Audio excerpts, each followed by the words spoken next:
The business holy grail. Do you have it? Have you found it? Have you implemented it? We're going to talk about it on today's podcast.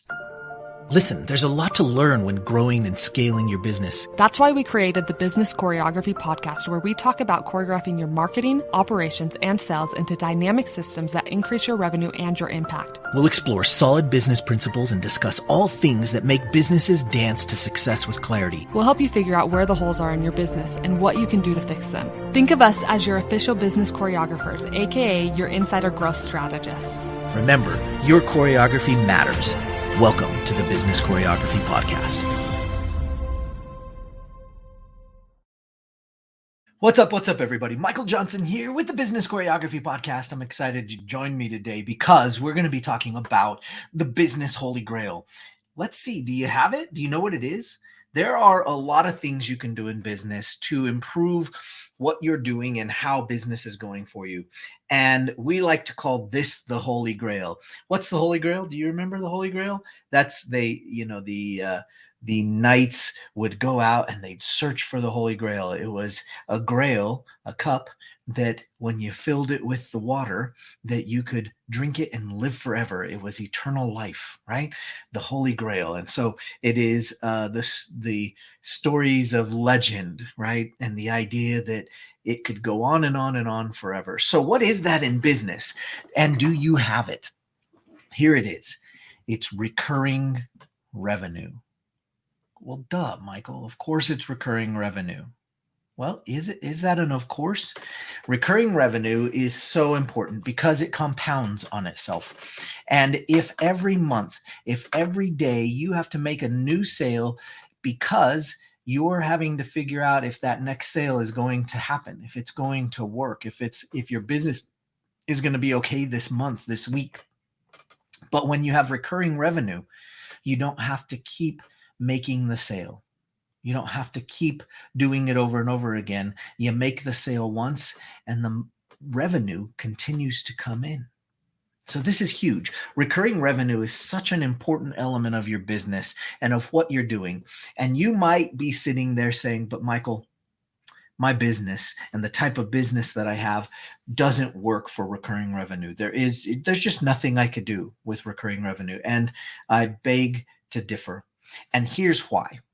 In recent days, you will have easily noticed, once I point some of them out, the cool and ingenious ways that companies have come up with putting recurring revenue into their business in otherwise businesses that shouldn't have recurring revenue or that would normally not be something that you would have recurring revenue on. This is so important. And it really is just a matter of your creativity in coming up with the thing that is going to be a recurring revenue. And recurring revenue can exist on lots of different levels, but it is something that has slowly and surely taken over the way business is done. And those that have it will swear by it. Those that don't will swear that there's no way to do it in their business. Michael, there's just no way I can implement recurring revenue in my business. And I am hopefully going to do my best to convince you otherwise today and give you some ideas so that you can think about how you can get recurring revenue in. Honestly, it should be choreographed in and it should be part of the overall whole. There is nothing better than to make a sale and know that it wasn't just a one-time sale, that there's going to be a recurring revenue coming after that over and over and over again. And there are lots of ways to implement this, regardless of the type of business that you have. No matter what you're doing, you need to have recurring revenue. All right, there's my spiel. Let's talk about some different ways that you could implement recurring revenue. And let's talk about a few things that you might have noticed from other people and not really realized that it was a model that didn't actually have recurring revenue before these ingenious people put it into their systems. So first of all, what are some ways you can get recurring revenue? All right, here are a few, and this is not by any means an exhaustive list. You can do a membership. You can do masterminds. You could do discount clubs. You could do software.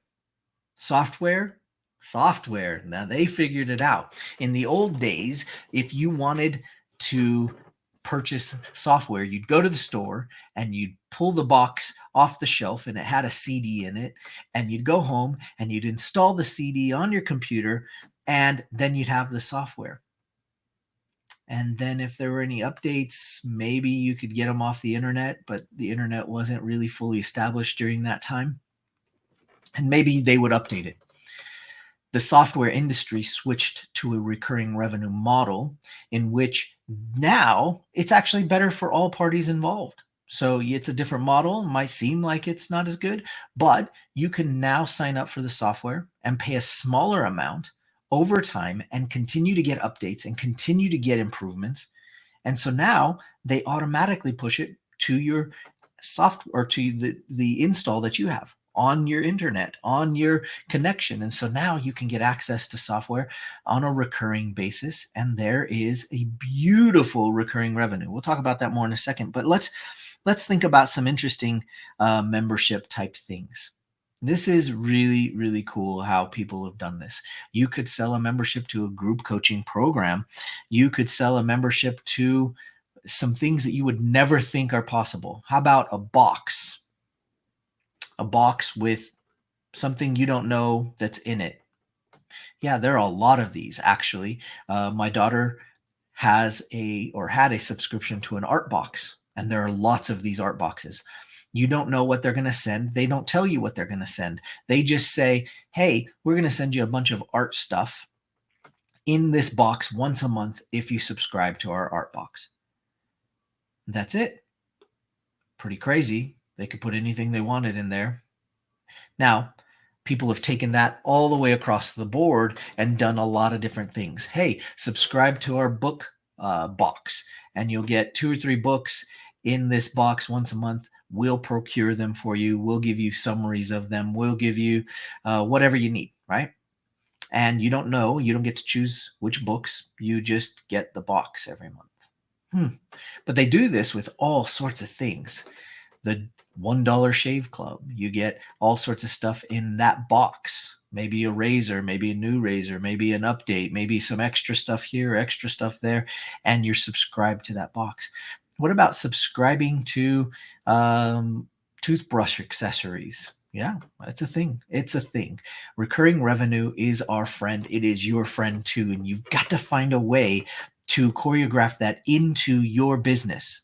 This is so important. What about just regular content?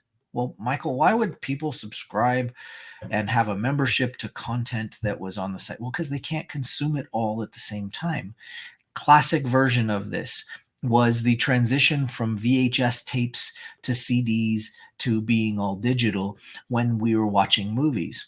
Blockbuster got destroyed by it, right? Because there was a membership that you could actually sign up for and watch the movies on demand. Now we don't think twice about it, and it is commonplace.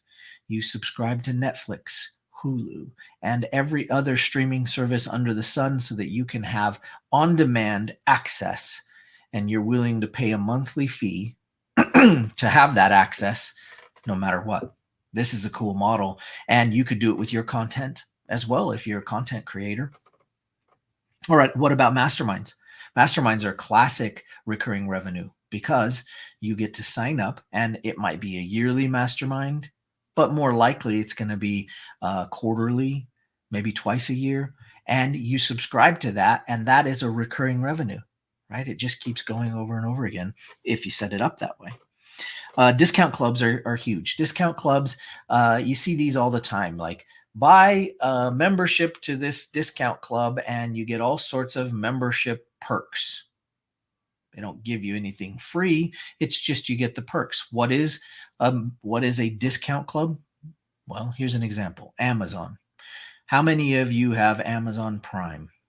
Yep. Why? Because at first, hey, you can buy stuff from Amazon and pay for shipping.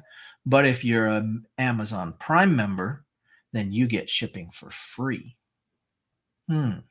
Plus all these other perks. You get Amazon Video, and you get Amazon this and Amazon that. There are all sorts of little perks to be part of the club. so that you'll pay monthly to be part of the club. And that's it. Some people just want to be part of the club, and so you pay your membership dues to be part of the association. Do you have an association in your industry?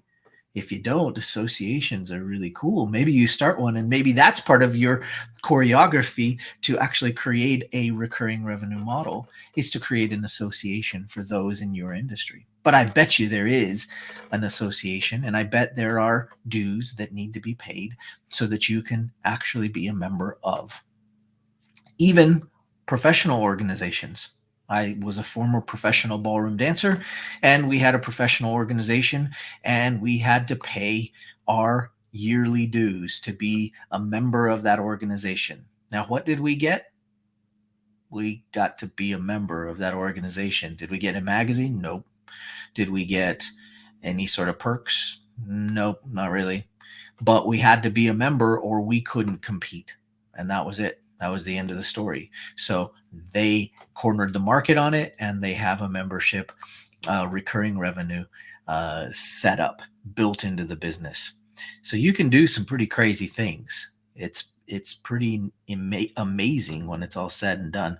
And then, of course, the first thing we started with was software. And software has changed the game. In fact, today, software is one of the most highly sought after businesses to buy and or to sell. Software multiples right now, as of this recording, are somewhere between 19 and 30.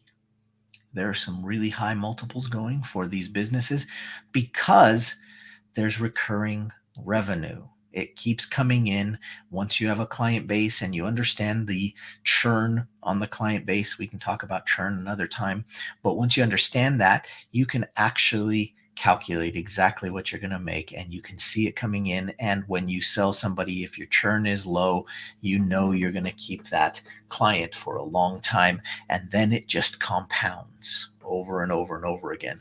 And it is a beautiful thing. So the holy grail of business, recurring revenue, you need it in your business. If you haven't choreographed a recurring revenue piece of choreography, then you need to have it, and you need to figure out what that would be. And you know what? It's all over the place. Recurring revenue is literally right in front of your eyes. You have to open your eyes and just start to look for it. You'll start to see it everywhere. Insurance, recurring revenue, 101, right? You're paying for something that you may never collect on, you may never use, and it just happens over and over and over again.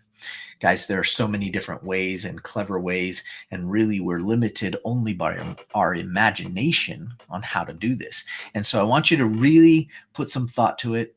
Think about how you can choreograph that into your business, but you need recurring revenue. Don't wait. Start to think about it now. Every business has to have it, and every business needs to choreograph it into the overall whole of what's going on. All right, guys, thanks for joining me on this episode, and we'll see you guys on the next episode. Don't forget, keep on choreographing your business. We'll see you next time. The choreography your business is running can determine whether you can grow and scale to the next level. It's so easy just to take business day by day, but that can leave you putting out fires and keep you from growing. Find out how the choreography for your marketing, operations, and sales can raise your revenue and create more impact. Schedule a growth strategy analysis call with us today. Go to bizchoreo.com to book your time.